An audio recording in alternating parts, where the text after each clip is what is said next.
All right. I think we are live. Good afternoon, everybody. We're a little late, but we're in studio live. This was a question as to whether or not this was going to be remotely or in person, and we ended up making it happen in person.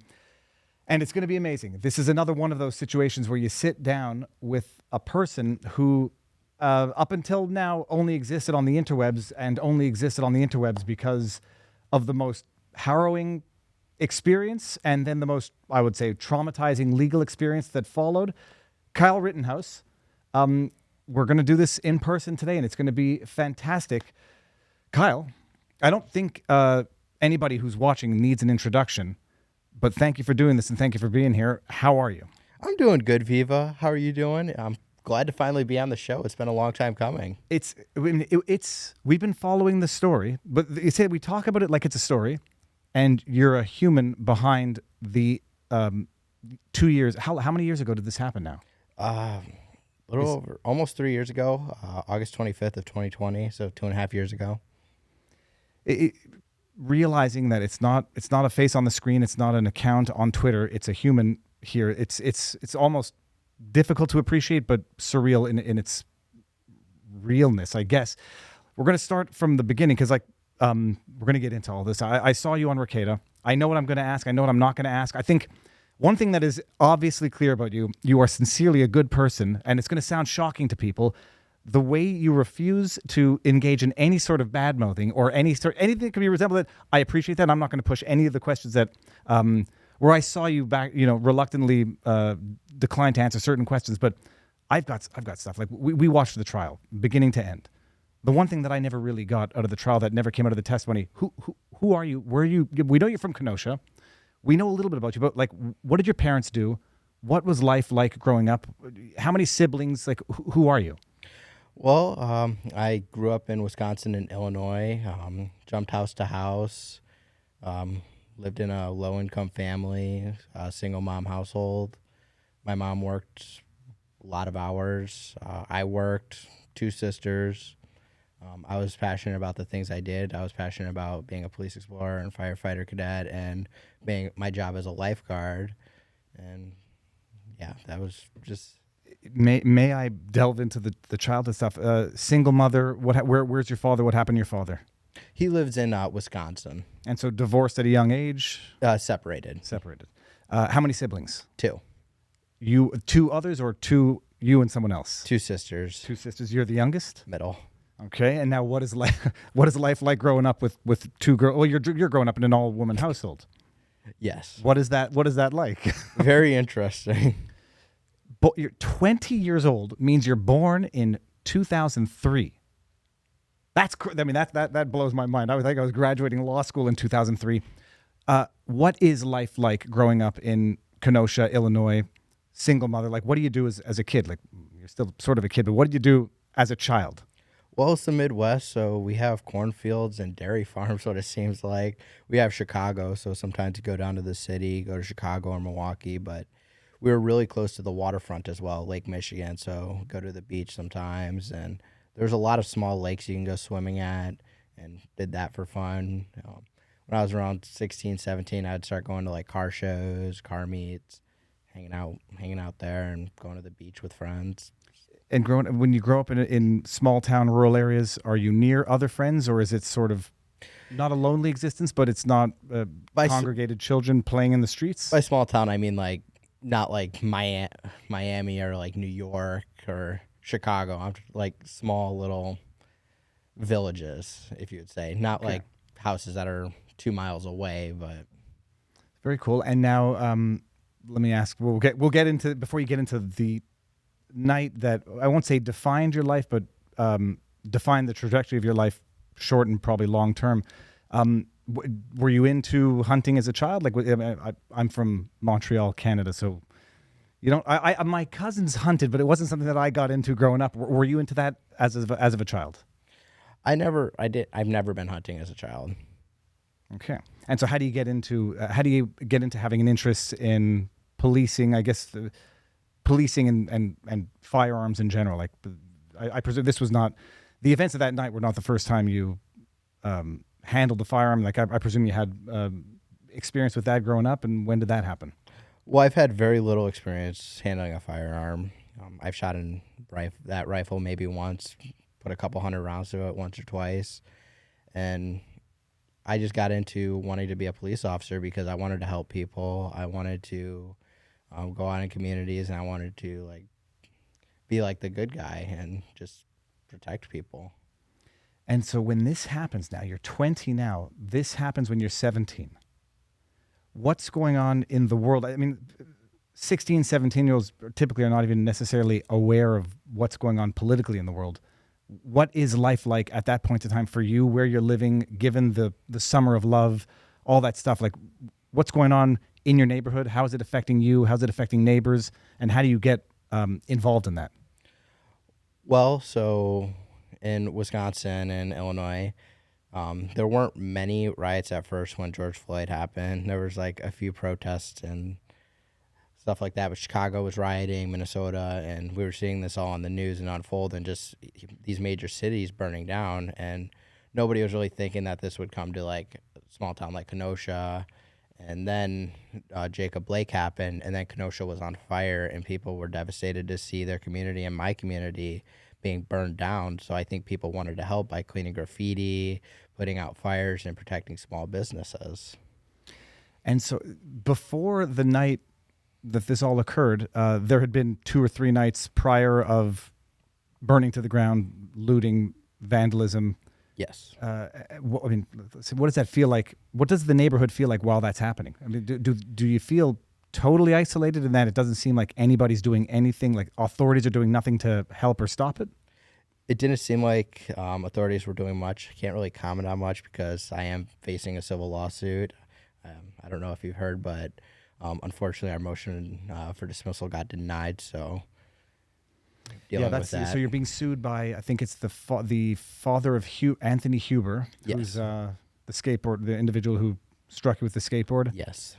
That's a wrongful death lawsuit. There was a motion to dismiss. The motion to dismiss was dismissed, and it can proceed to discovery. So I don't want to get into too many questions about, let's say the night we saw your testimony. I mean, we saw what happened. I guess the bottom line question is Rekieta asked you the same question, Nick Rekieta, for anybody who doesn't know, why even do what you did? And the answer was, I wanted to help. I wanted to clean up. I'm looking at you, I'm saying, like, was there any part of your existence that thought that what could happen could possibly have happened? Like, were you anticipating that anybody would just turn on you and start to try to assault you? I did not think I was going to be attacked. I didn't think I was going to have to defend my life and be forced to take 2 lives. And now, like, this is another thing people don't appreciate. I think there were a number of people watching the trial when you were on the stand and you started talking about it. Some people probably don't know what anxiety looks like or what any form of bona fide PTSD looks like. The evening when it starts escalating, like what goes through your mind when you say, holy cows, this is now getting very dangerous for me and I had no idea? Like, what does that feel like internally? Well, I just saw a lot of things on fire, and then I can't get into too much. As you know, you're with being a lawyer. So here, we'll move on there. Let me ask you this, because I don't think many people talked about this. After the events, we've seen the video, we saw the trial, we saw the acquittal. You turned yourself in, or you tried to the night of, couldn't find anybody, and then the next day you go to the police station? So what happened was I attempted to turn myself in to Kenosha police there, where I was pepper sprayed and told to go home. So what I did what they said. I went home, and then I turned myself into the Antioch Police Department. I didn't turn myself into the Kenosha Police Department because it was boarded off and they weren't accepting visitors. When you turn yourself in, this is something that we know that you were in jail for a long time, but I don't think I've ever heard you discuss, like, what happened in that experience. You turn yourself in. When do you get to go home after turning yourself in before you're back in jail? I turned myself in. I am sitting in the lobby with my mom, and then several hours, Kenosha police detectives come in. They Mirandize me. I take 5, and then I am arrested, charged. I don't know what I was charged with yet. They just said I was being arrested and charged. And then I asked, what are the charges? And they say, well, we don't know yet. And then I was taken to Deputy Juvenile Detention Center, where I went on to fight extradition, ultimately losing. Not going to get into much about that. Then I was transferred to Kenosha County Detention Center, the pretrial facility where I was held until I have raised enough money to post bail, which was $2 million. And then I was released on November 20th of 2020. So you released on November 20th. What date did you turn yourself in on again? August 28th. August? The night of August 25th. So you're in August to September, 3 months in 87 days. 87 days. What's the first facility? What was that called again? A detention center? Deputy Juvenile Detention Center. Can you tell anybody who's never been what that experience is possibly like? The food's a lot better there than Kenosha County Jail. It's interesting. There are a lot of kids there for a lot of bad things, and it's at the juvenile detention center. It was very controlled with what it seemed like. They had a very controlled environment. Hands like out of pockets, walking down the hallways. Your hands had to be behind your back. You weren't allowed to touch anybody. You can play cards. You can read books. You can watch TV. When you weren't doing school. Like, I think it was 5-6 hours of mandatory school each day where we'd go into the classroom and learn. Let me ask a stupid question. How was the 5 to 6 hours of school? How was the teaching? It was online. Okay. It was all online through programs. It was very, very interesting. So, I mean, it's surreal, and I think my nightmare is being detained in, like, I not say like an animal in a bad way, just like, to be in a cage. You're 5 to 6 hours online learning. Is that in a cell or is that in a classroom? It's in a classroom setting, but then we do have cells. We go to cells at nighttime, or if something happens, or if they just feel like putting us up. And then at Kenosha County Jail, I was held in a cell 24/7. I was 20. This is all day, every day. I maybe left the cell every other day for an hour to visit my lawyers. Can I ask for? Let's get some visuals here. You're in a cell. How big is the cell? Can you touch both sides of the walls with your arms? No, it's not that big. They put me in a medical unit cell, so it had like a shower which didn't work, and a sink and a toilet, and then a desk, and then a metal bed with a 4-inch thick mattress on it.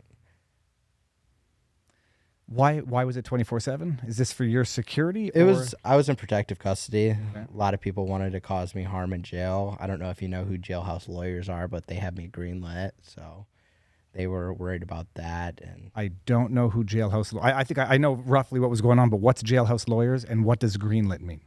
Well, jailhouse lawyers is like some organization, but greenlit means they want to have you killed. Okay. There was a tweet circulating from them saying, if anybody has a location on Kyle Rittenhouse's cell, let us know. I'm going to ask the obvious question, but I'm going to ask it nonetheless. Do you appreciate what that means in real time, or do you not really even understand the severity of that threat? I understand that as a pretty big threat. That is somebody saying, hey, let's figure out his cell, because once we get lock on it, we're going to have people go in and take care of him. By take care, I mean kill me. How do you internalize that as you're there?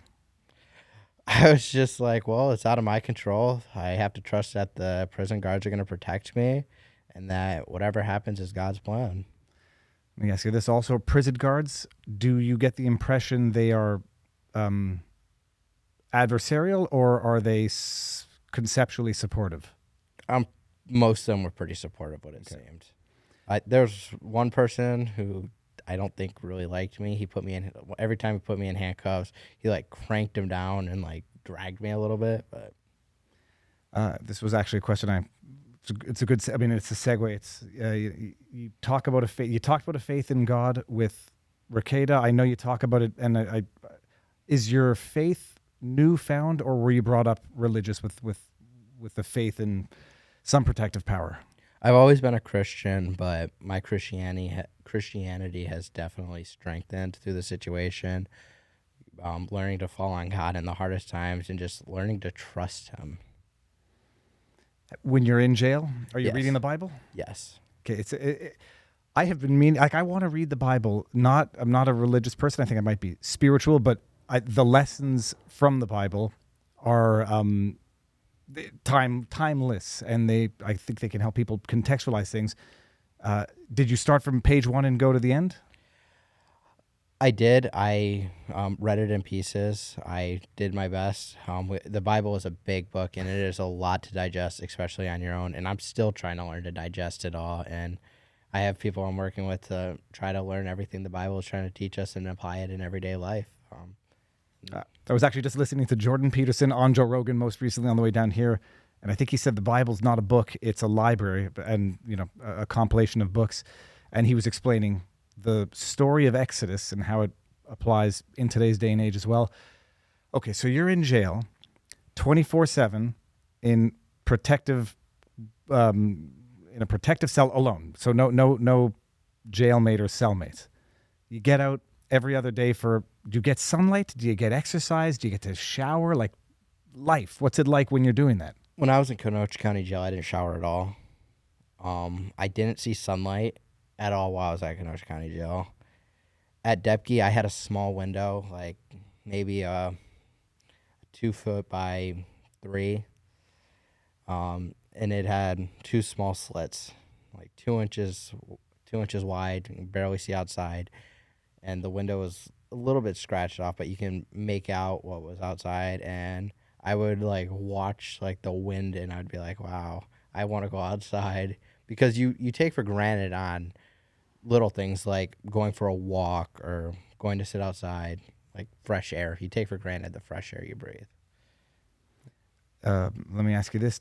Would you have preferred to have the window or no window, because of the temptation to see what's out there is more frustrating than not seeing it? Well, I liked having the window because you would get really bored in the cell, and then that just gave you something to do, just like watch outside. So you're in there for 3 months. Was it always protective? Like, were you always basically 24/7 until you got out? I always was in protective custody the entire time, from the incident to I was bailed out. They had somebody constantly with me. At Depke, they had 2 people with me no matter what. And there was always somebody. I'm going to ask my own neurotic questions. Were you sleeping? Were you coping with this, or is this 3 months of absolute psychological trauma? It was absolute psychological trauma, especially going back to Kenosha, and then a lot of sleepless nights at Depke. What's Depke? Depke Juvenile Detention Center. Yeah. And I didn't sleep for like the first 2.5 weeks. Like, I was restless and exhausted and traumatized and scared. I didn't know what was happening. I didn't know what people were saying. I didn't know what was going on the outside. And it was scary. I was a 17-year-old kid not knowing what the rest of my life was going to look like. And that was hard to grasp. 3 months, you get when you're in the 24/7. What are you getting? There's no schooling there. There's no nothing. No internet. No connection to the outside I had world. a tablet with connection to the internet. Decent connection, or you're able to at least know something of the existence of the outside world. So I had a jail tablet. So it had like, you can watch like certain types of movies. Like, I think there's like 45 movies you can choose from, like 20 TV shows. But it was like a season of like The Office or something, and like scattered. It was like a random season, so you couldn't start from point A and go all the way to Z with all that. And like, there was games on it. What else? You can make phone calls on that tablet. You had to pay for, but you had news. You could read the news if you paid for the subscription. So I was able. Did you do that? Yeah, I paid for the subscription. I was reading the news. I was like, "What the?" You're paying for the privilege to see what is being said about you wrongly in the media. Yes. And I presume you didn't avoid your own story while you're in there. Oh, no. So you're paying to have access to call it arguable defamation. Some people will say it's outright, and other people will say it's nothing. You're reading this as you're on the inside. Yeah, I read it, a couple of them, and I'm like, well, that's not true. They can't say that. And Even I think They the day did. you were acquitted, I think it was the Independent or the Guardian that still reasserted that you were found not guilty of having shot, or I think they said shot or killed 3 black men at a BLM protest. I believe that was the Guardian. Was the Guardian? I've been following it, but I get lost between the misinformation from every one of the MSMs out there. And you'll tell me if you don't want to get too far into it. Just the night the incident happens, everything happens. What happens. You flee to safety. What is going through your mind like after that all happens? Is this like a nightmare where you? Some part of you is convincing yourself that this didn't just happen?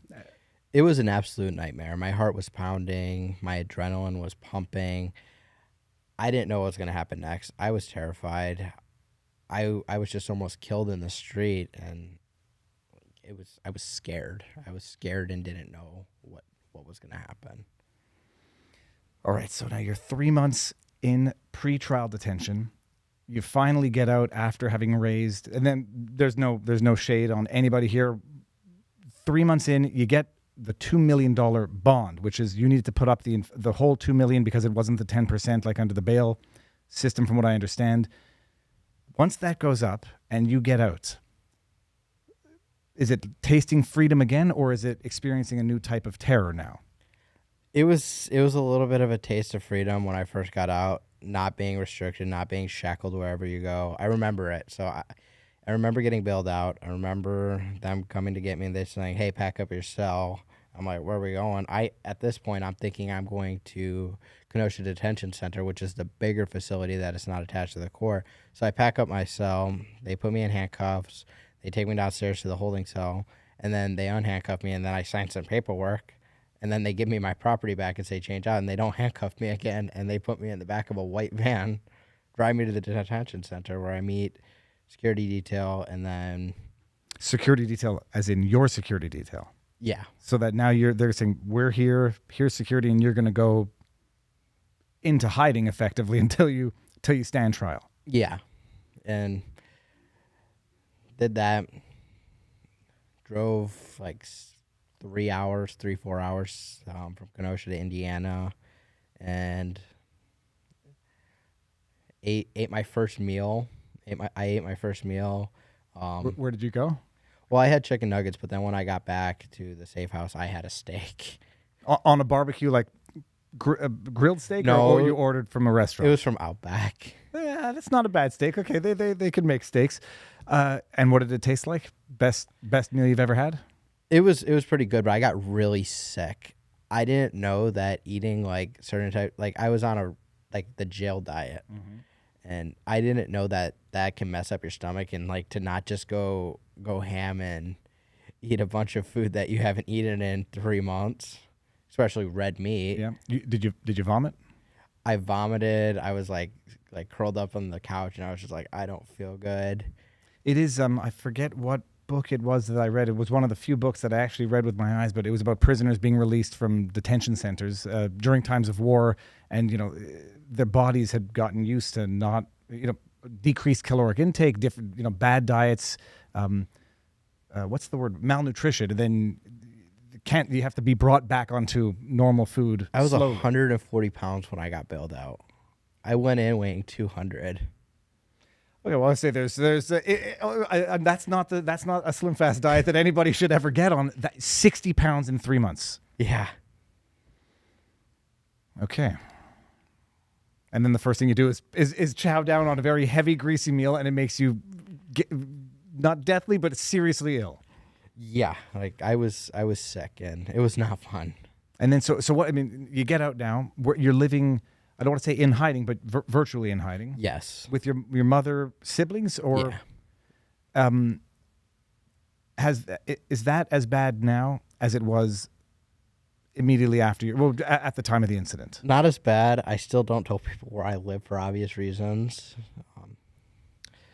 But I don't really I go out. I go to friends' houses, and I'll go to the grocery store. Yes, I still receive harassment, constantly. I get constant death threats.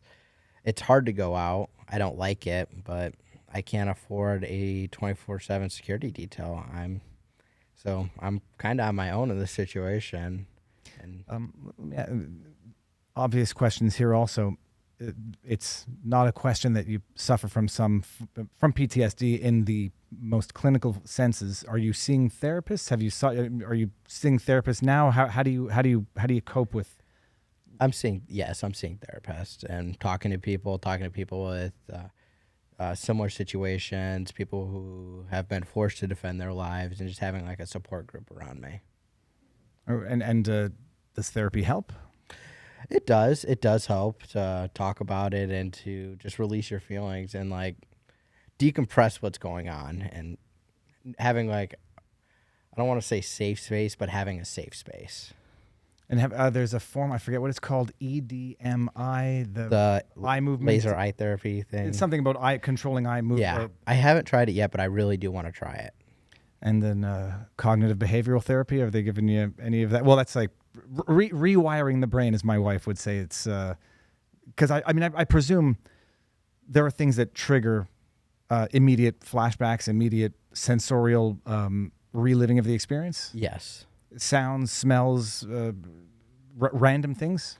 Yeah, crowds, certain smells. Like whenever I smell something burning, and then just certain things like if I see something, it'll trigger it. But yeah. And does that, for anybody who's never experienced that, does that fear of the triggering of the response cause you to not do things now? Like, or would you say that you're reluctant to do things because of the fear of triggering a memory? I would say so, a little bit, but like what really happens is I get like cold sweats and like my body like shivers up and my heart rate just drops, and just like a little bit of like a fear, if that makes sense. It not only makes sense. I mean, I've always wondered how people can get over immensely traumatic experiences and not having a baseline of comparison of you before the events versus now. How, in the obvious sense, how has it changed you? How has it changed your perspective on the world? Well, my perspective on the world has changed dramatically. I never knew how political this world was. And just not knowing, like, I always had this sense that people are inherently good. I've always had that since I was little. I don't have that anymore. I have the opposite. I'm like, okay, people are inherently bad in a way. Like, what do they want? What is their ulterior motive? Not all people. I believe there are a lot of good people. But being attacked, knowing that somebody is wanting to cause harm to you and try to take your life, is a real eye-opener. It's scary to think that there are a lot of people in this world like that. You know, and I know you're not. You'll offer whatever elaboration that you want after this. Not a diatribe, but you know, when I looked at the situation, there are. I think I've been cynical for a little bit longer, but this didn't help anything. But you know, there's tiers here. There's the three individuals who assaulted you. That level of bad people that I think, you know, probably mentally unwell and a number of other issues. Then there's the political manipulation of an incident, which even at the time, New York Times, I forget who the journalist was, but put out a detailed analysis that it was self-defense, the clearest cut cases of self-defense. And this was a left-leaning, I'm relatively certain it was the New York Times. And despite that, because of the political weaponization of everything, the media still went out of its way to depict you in a way that was 1,000% inaccurate. Hide the facts. Sorry? Hide the facts. And so, like, you know, there's levels to. It's like a tiramisu of evil, where you have the evil of the individuals, and that's fine. You could write that off if the rest of the world were sane and said, okay, maybe you shouldn't have. Maybe I wouldn't have gone there with a gun. I wouldn't have, and I would deterred my kids from doing it. But that's one thing. But once that's happened, let's just be realistic about it. But they're not, and then they weaponized it. They demonized you. They used it for political purposes and destroyed your life a second time after 3 random criminals tried to destroy it the first time. How do you're young and you have hope in your eyes. Like, it's good to see, like, you don't seem to be broken or cynical to the point of no return. How do you channel this to live the rest of your life without bitterness, without anger, and productively? Well, I realized that I have a very, I have a pretty big platform to where I can use my voice to help push things that I believe in, hopefully make positive change and make the world a better place in a way, like getting politicians that are favorable to the things I believe in, like pro-life, pro-Second Amendment, Christian type politicians in to pass better laws and make America a better place to live, and hopefully educate people in a way and like show people what it means, what the right to self-defense means, and just like try to like use my platform for good. Any hope or aspiration of getting into policing, or that I No. presume it's impossible? No. And nothing that's going to bring back any of the memories of the events of that night. I don't want to go into law enforcement. I don't want to be a first responder. No. And so what now, I know you don't, well, there was the whole incident with you're going to go to university, and then it becomes known what university you're going to, and then you experience, people's stubborn unwillingness to, the same crowd that argues for criminal justice reform, forgiving convicted criminals, not acquitted innocent individuals, are now basically, say, for lack of a better word, stalking you everywhere you go and making it impossible for you to live a normal life. Yeah, that is very, very, very true. People don't want to see me succeed. They don't want me to go to school, but they're pushing. They're saying felons should be allowed to go to school, which I agree with. Everybody has a right to an education. But then me, a free man, acquitted, no criminal history other than two traffic tickets from when I was before my incident, and they don't want me to go to school. I did nothing wrong, and then they protest to get me kicked out, and then the first school, no shade on the school again, because I know you're a good person that doesn't like, I think besmirching might not be the right word, but speaking ill of, first school, did they say this is not going to work, or did you say this is not going to work and I'm just going to leave? Well, they gave me a compassionate withdrawal, and then I was... Compassionate withdrawal?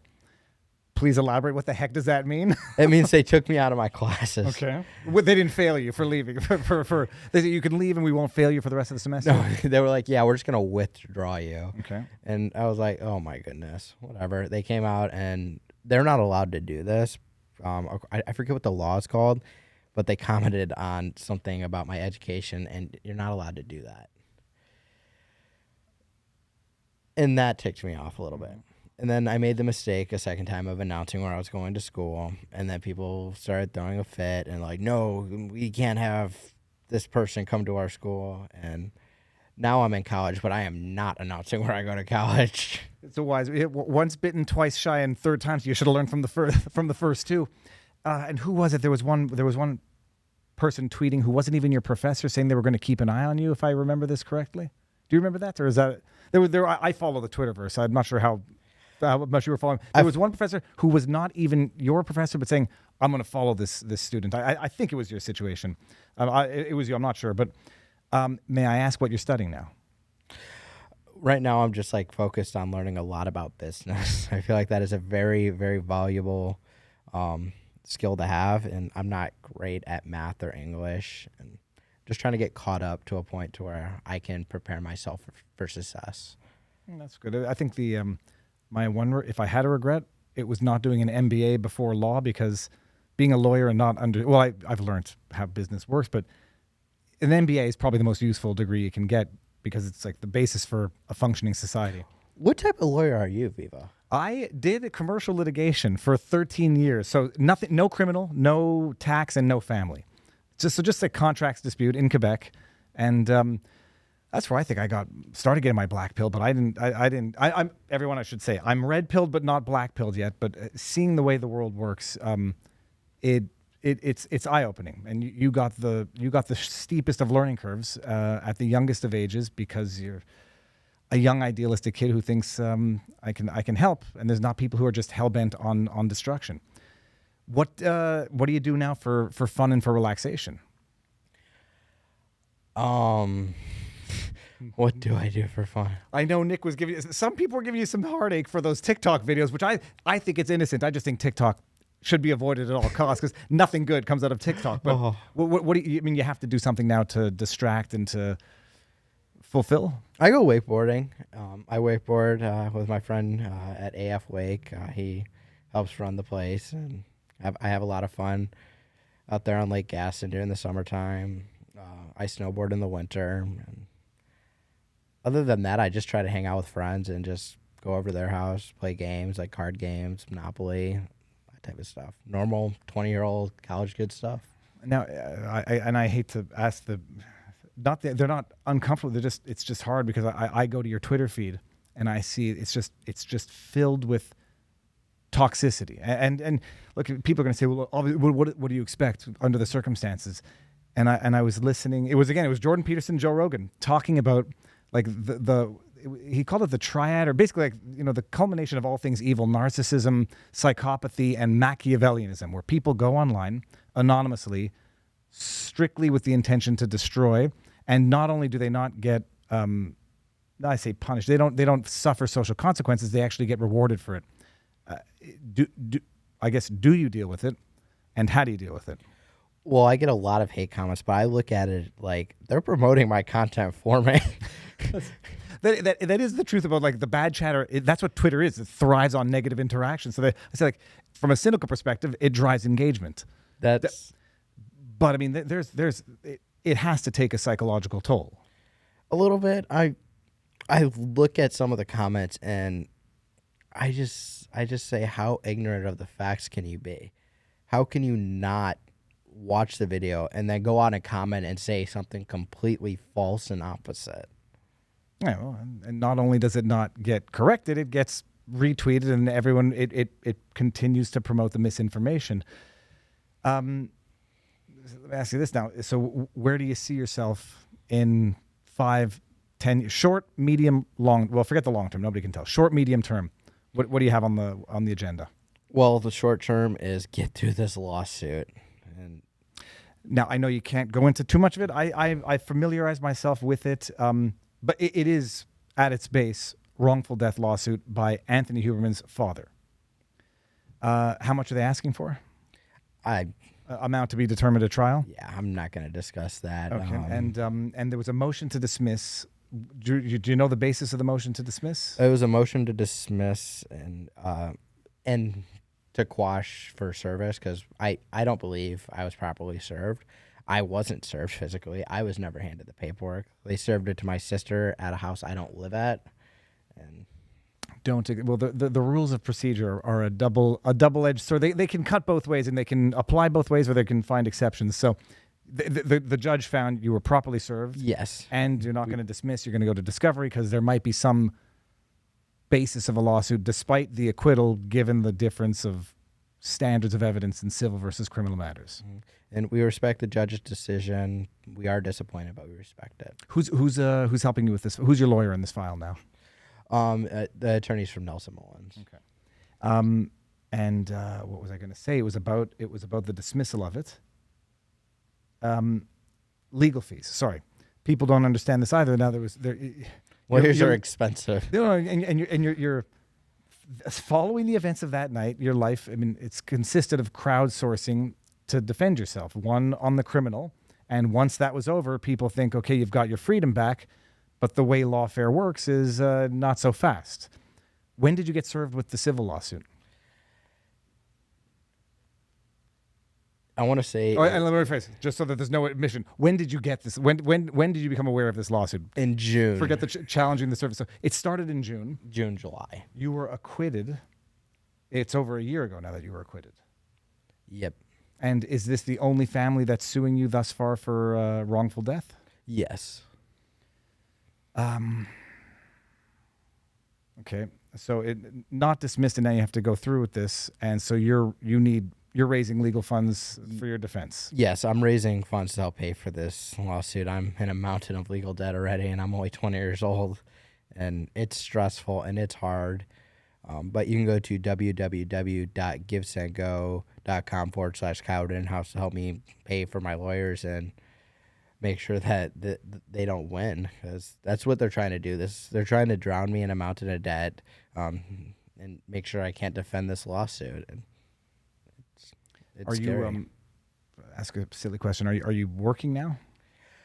I can't really work. I think my work, the career I was thrown into, in a way, is like going out, doing speaking engagements, and doing podcast and media.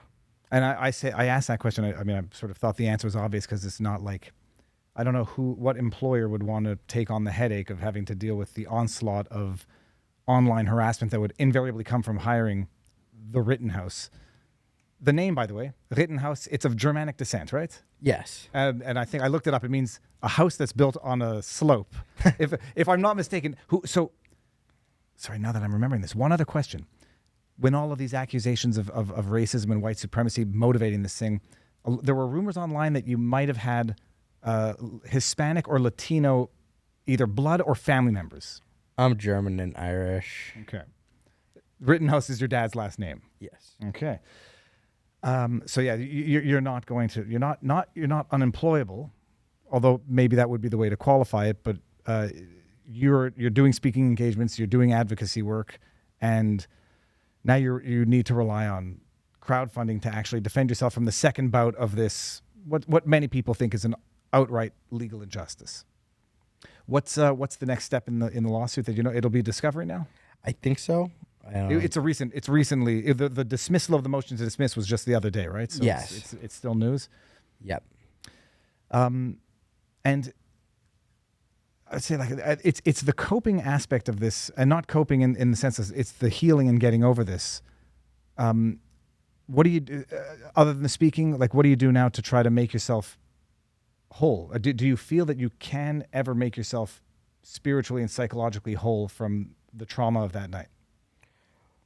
Well, just going through the right steps, talking about it, going to therapy, and like trying to live as normal as I can. Like, try to live a normal life, hanging out with friends who don't want me because of fame, or like just people that just want to be my friend because they think I'm a cool guy. Do you find are people afraid to be your friend? Not where I live. I have maybe 3-4 good friends where I live that are my age, and I don't think they're afraid to be my friend. They're very protective of me. Like, they don't want anybody to hurt me. They don't want anybody to harass me, and I'm glad for them. I'm thankful for the friends I do have. And your parents and your siblings, how have they dealt with the fallout of this? They're doing. It's been stressful on them, but they're doing all right. All right. Now so the bigger question: any aspirations of getting involved in politics? No, none whatsoever. Interesting. I wasn't expecting. I had many follow-up questions for that. Let me ask you another question. I know I know you don't like anything that can be considered insulting or criticizing others, and I'm not asking in that respect. There are people who say, who view you not as like a trophy, but people who think that you might be getting turned into something that either that you're not or that you should not be turned into, in terms of I say a role model, for lack of a better word. My view of this is, for what you went through, you deserve neither praise nor criticism. But do you get the impression that people are trying to, say, exploit or use you as a figurehead for their own political purposes? And how does that make you feel if you notice that trend? Yeah, I have. I've noticed a lot of people want to use me for who I am and try to make money off of me and exploit me in different types of ways. But I just cut those people out of my life and don't associate with them. And then the left and right uses me. Both sides, they pull me whichever direction they want. And the left uses me as a puppet. The right puts me on a pedestal in a way, in certain ways, and tries to... Everybody seems to use me in a way, like to push their own narrative. If that makes sense. Well, it makes sense. And then the question is, I guess, how does that change your approach to dealing with people and to leading a life? Is your biggest wish right now either to not disappear into anonymity, to live a normal life that is not going to be built on this event, or do you accept that that may not be possible and that you're going to use your experience for the most productive manner possible? I'm going to use my experience for the most productive manner possible. Okay, now I'm going to look over here. There was a chat here, but the thing went dead. It doesn't matter. Do I have my phone? And I was going to go to locals and see if we have any questions, but Kyle, did I forget to ask you anything? Let's try to I want to get a good memory here. Best memory of childhood. Best memory of childhood. That when you were in jail and you're in there for 3 months and my imagination's going to go, you have to have a happy space, a happy place, like something, a memory that you just reflexively go to try to get through the moment. Going to the beach. I love swimming. I love the beach. I love the sand. That was one of my memories that I reflected on. Just going and hanging out, throwing a football around in the water. And that was a memory I reflected deeply on. How far into the Bible have you gotten by this point? Have you gotten through the whole thing? I've read bits and pieces. I'm working. I really want to absorb what I'm reading and learn to apply it in everyday life and really know what it's telling me to do and what it's saying. Okay, now, I don't know how many verses or how many chapters you've read. What's your favorite or the most important verse, passage, or section? I don't know how it works, but what is the one that has given you the most meaning and guidance as of now? Well, my favorite verse is "Blessed are the peacemakers, for they shall be called the children of God." Because, when I was a police explorer, I was like, I consider police officers peacemakers, and I was like, they're protecting people, and it just really stuck out to me, and I really liked it. It was very inspirational to me, and.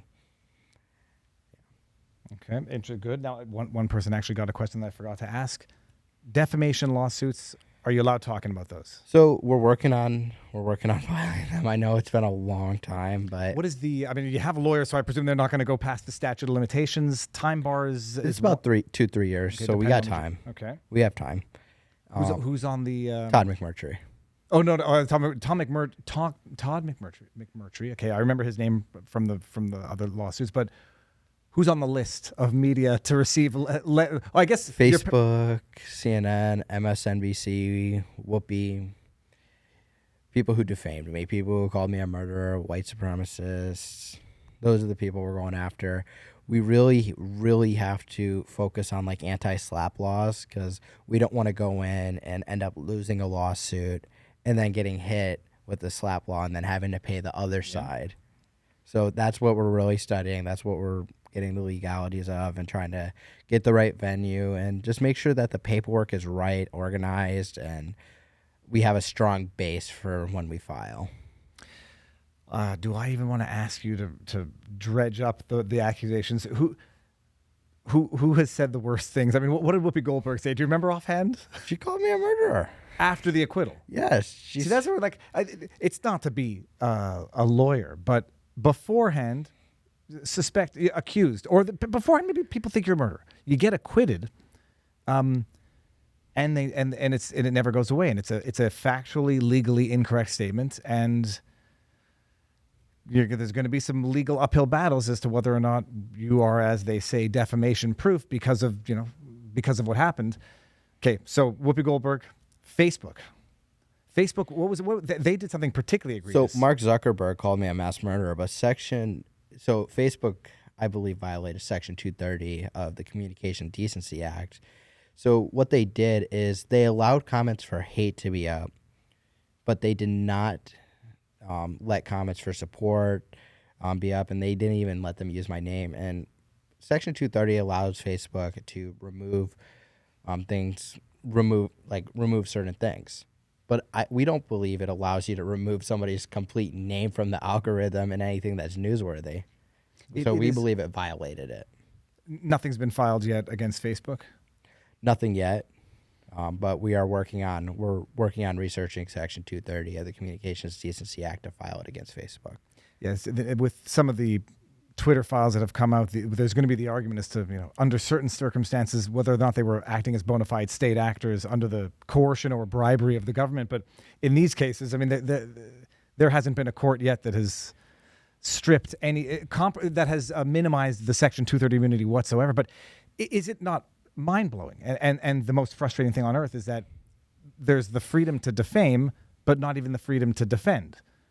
And I mean, GoFundMe shut down your fundraiser as well back in the early days? Yep, that is correct.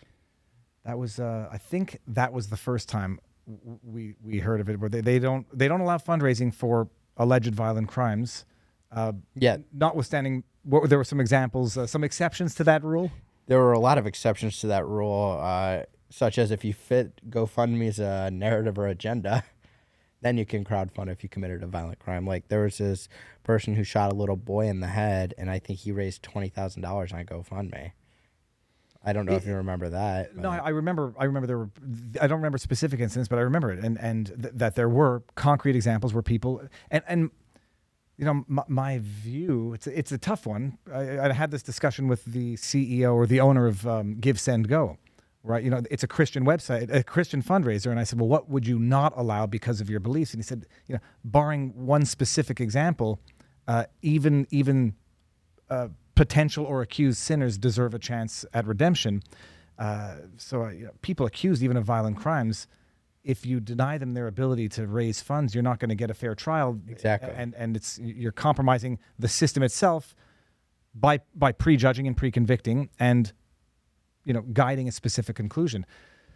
So after GoFundMe shuts you down, this is early on. How did you manage? Give, Send, Go. I don't think was an option back then. It was. Give, Send, Go. We were able to, in the beginning, raise I think a little over $500,000 to help defend this criminal case, and then payment processors shut you down. Shut us down. But there was websites up, like Free Cow USA was one. No, it's no longer up, but we raised money through that to help defend me in court. Now, okay, and I'll ask you this because some people might go back and look and say, "Holy crab apples! You've raised an aggregate of millions of dollars." You haven't. I mean, you haven't gotten rich off this. I don't have $1 million. I am not wealthy. I'm actually in debt. So. Amazing. The funds for the civil suit, what are you up to now? I think we just hit 80,000 today, actually. Okay, not bad. I'm going to read. So now I'm in the chat in locals. So this is our locals community. So they're reasonable people. But I don't know that I'm going to read. Someone says you're up to 82,000 now. So that's good. We shared it around this morning. Chat, if you have any questions, put them in here. I'm going to see what I can get to. Oh, yeah. So have you started you started a YouTube channel? I'm still learning how to I don't know how to do this stuff. I'm confused. I don't know how to edit a video. I've made I filmed 4 Q&As, just redoing them.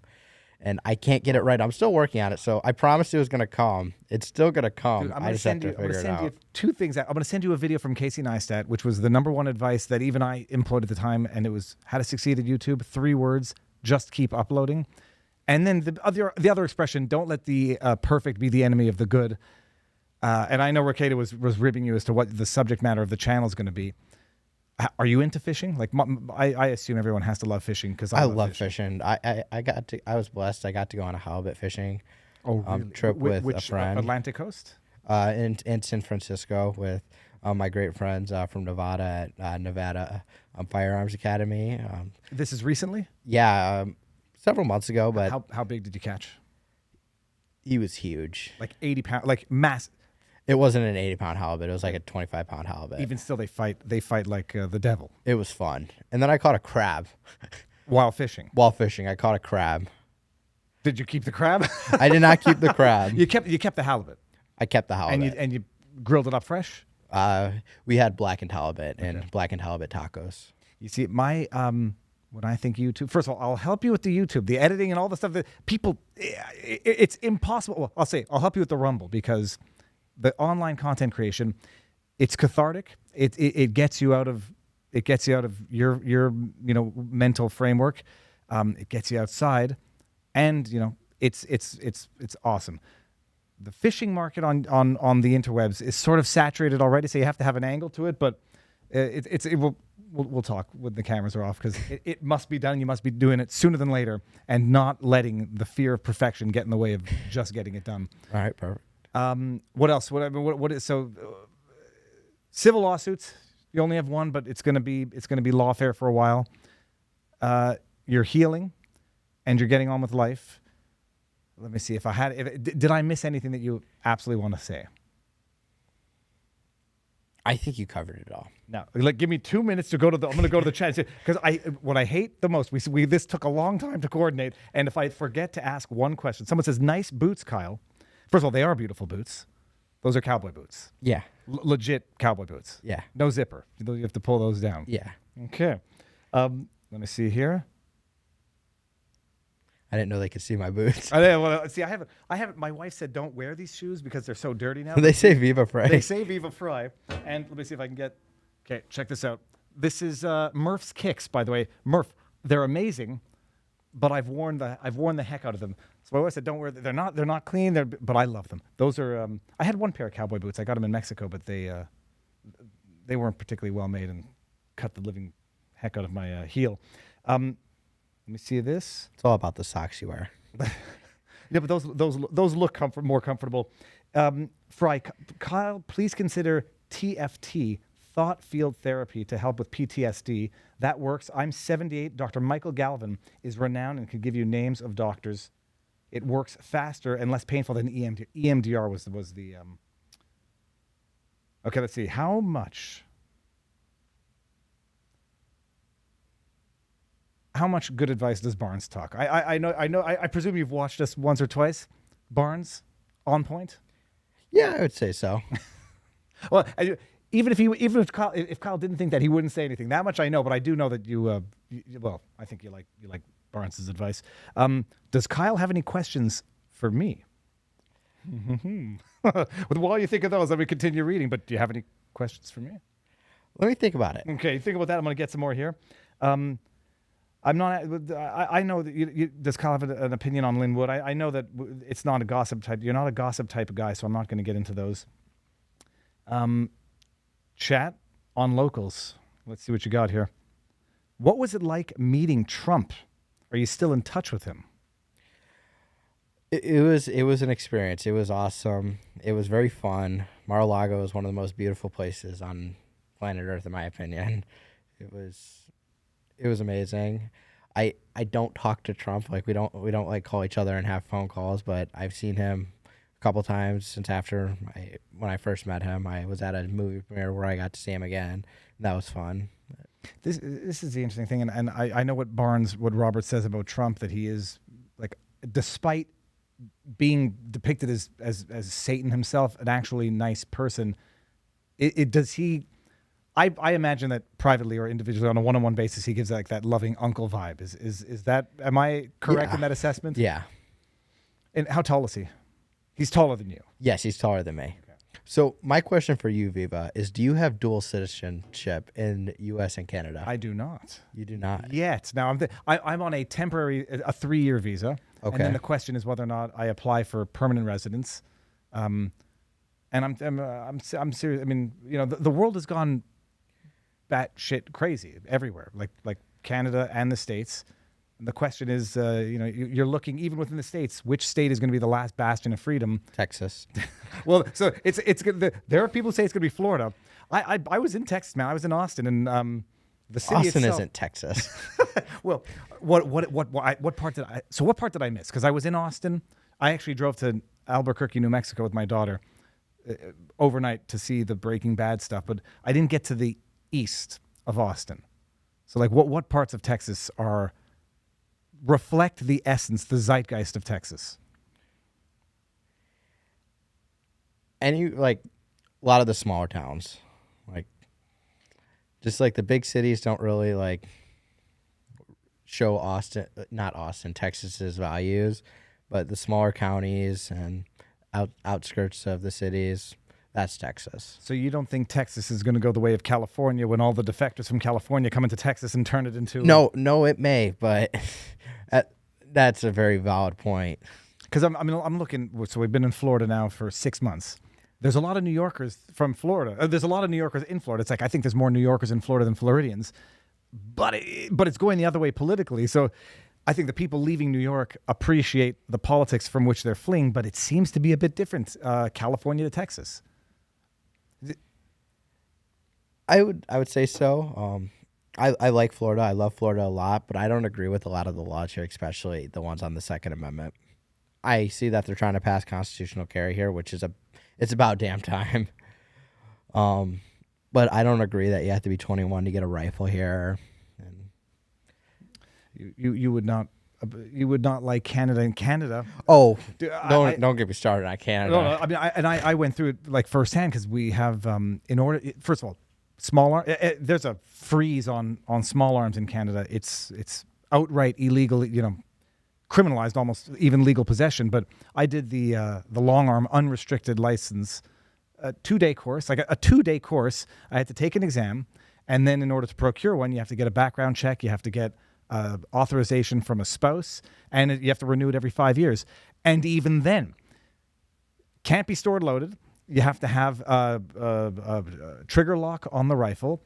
Ammunition stored separately, and typically you'd want to have it stored in a separate locked container. So what happens if somebody breaks into your house? You have to go through 100 steps. You are not allowed owning it for the purposes of self-defense. That is right. So it's now in theory you could use it for self-defense if if you have it and there's enough time and whatever.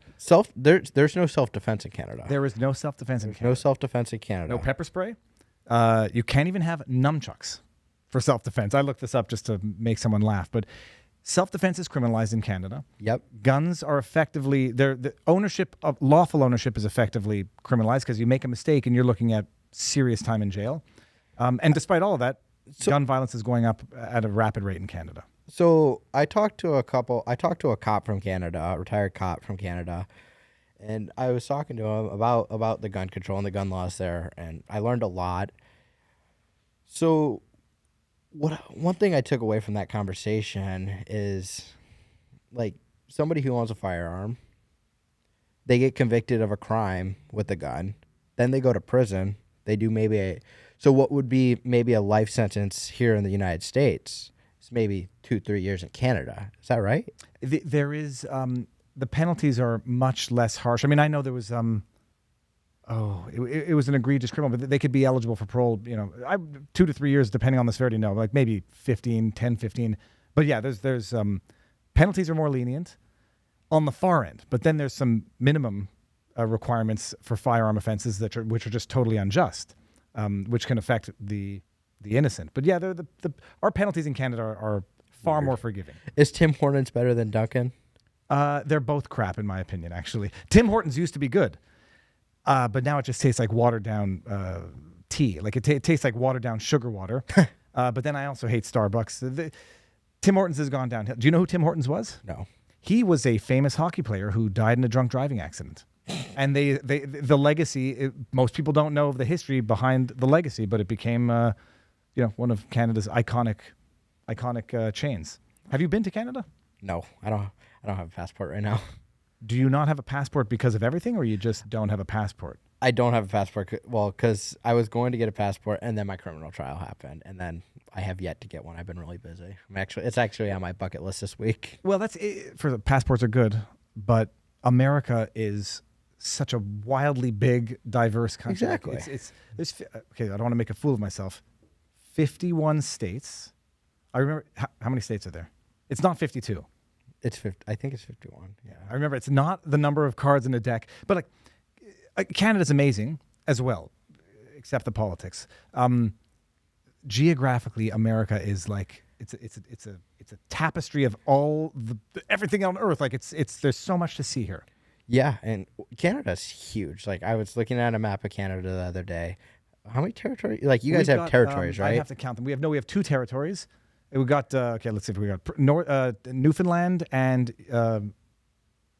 Newfoundland and Labrador, far east.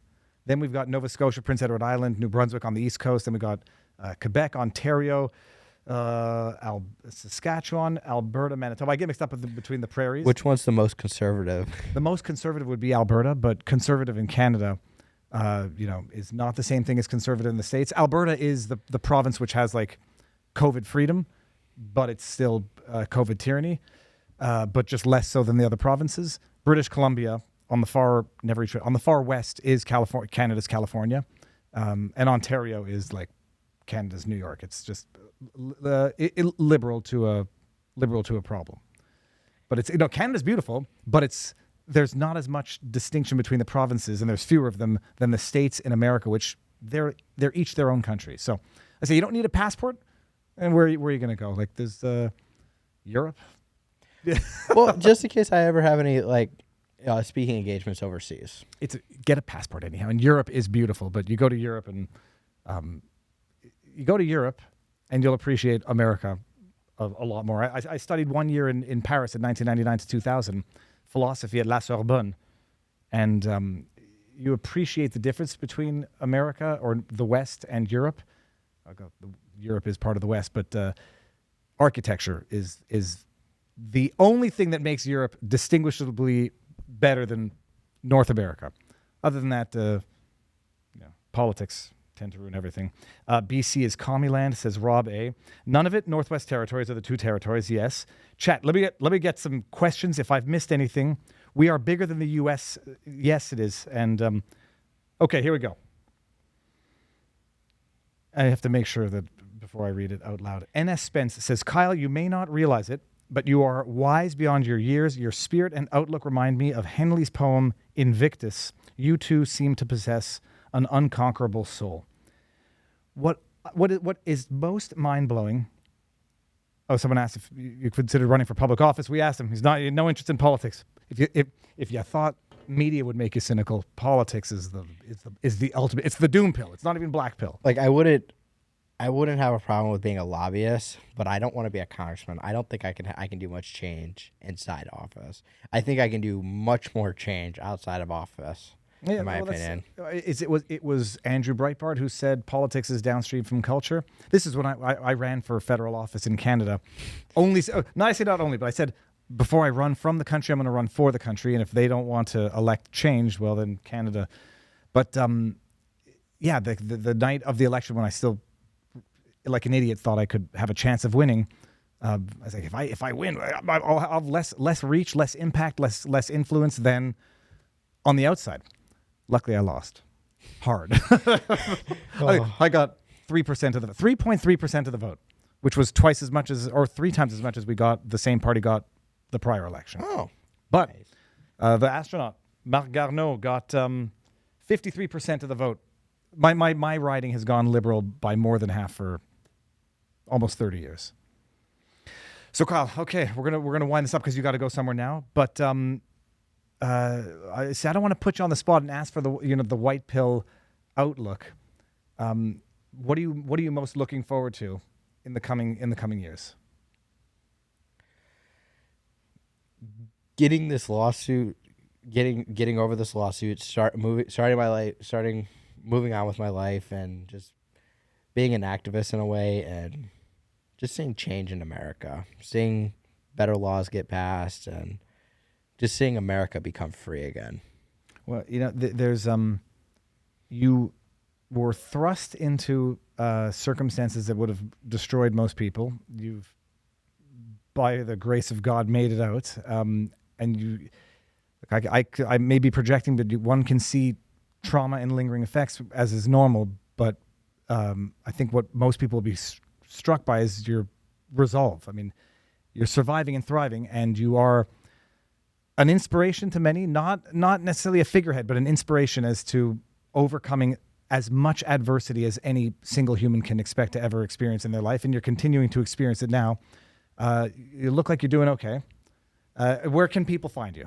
You can go to, you can visit me at Twitter. This is Kyle R. Instagram. This is Kyle Rittenhouse. And yeah, I'm starting to post more. I post a lot on Twitter.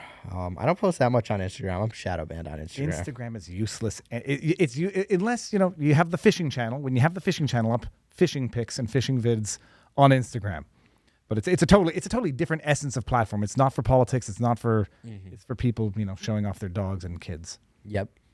So this is Kyle R. and the YouTube channel. When it's up and ready, you'll let everybody know. Yes. When I post the video, I'll let people know, and I'll promote it a lot. And yeah. Okay, Kyle. I know I got disconnected from the chat, but I know people are wishing you well and wishing you all the best in everything you do. So keep your head up, and I say keep your head up and keep ignoring that which deserves to be ignored, but keep relying on that which is getting you through this. Thank you, Viva. Kyle, nice to meet you. Nice to meet you as well. Everybody, see you Sunday night. What day is it today? It's Friday. See you Sunday. Thank you for being here, and have a great weekend.